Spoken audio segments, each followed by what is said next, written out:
एक समय की बात है। एक छोटे से गांव में एक मेहनती किसान रामू और उसकी पत्नी सुमन रहते थे। गांव में लोग उनकी ईमानदारी और मेहनत की बहुत तारीफ करते थे। लेकिन रामू की एक कमजोरी थी।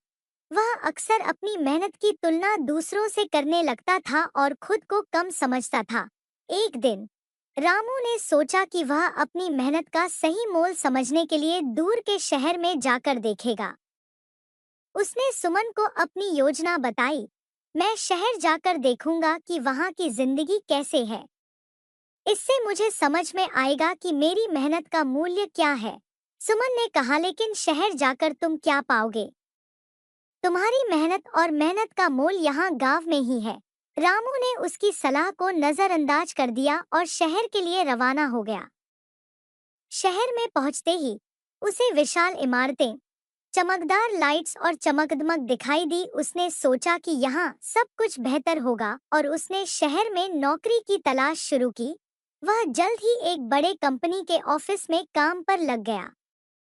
शुरुआत में तो उसे सब कुछ बहुत अच्छा लगा, लेकिन धीरे धीरे उसने देखा कि लोगों के पास समय की कमी है और जीवन की भागदौड़ ने सभी को तनाव में डाल दिया था।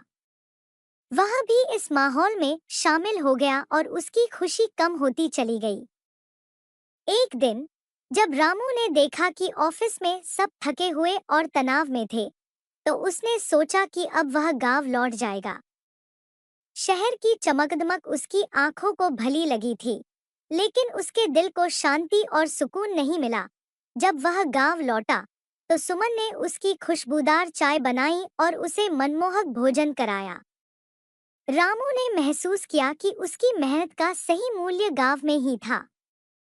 वहां की शांति, स्नेह और संतोष ने उसे सच्ची खुशी दी। रामू ने सुमन से कहा, शहर की चमकदमक ने मुझे भ्रमित कर दिया था। मैंने समझा कि यहाँ की सादगी और मेहनत ही असली संपत्ति है।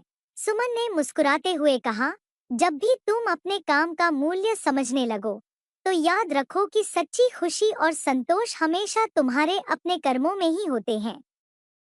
रामू ने सीखा कि सच्ची खुशी और संतोष बाहरी चमकदमक से नहीं, बल्कि अपनी मेहनत और ईमानदारी से मिलती है। उसने अपने गांव में वापस लौटकर अपनी पुरानी जिंदगी में ही खुशी पाई और अब वह अपनी मेहनत और सादगी को ही सबसे बड़ा धन मानने लगा।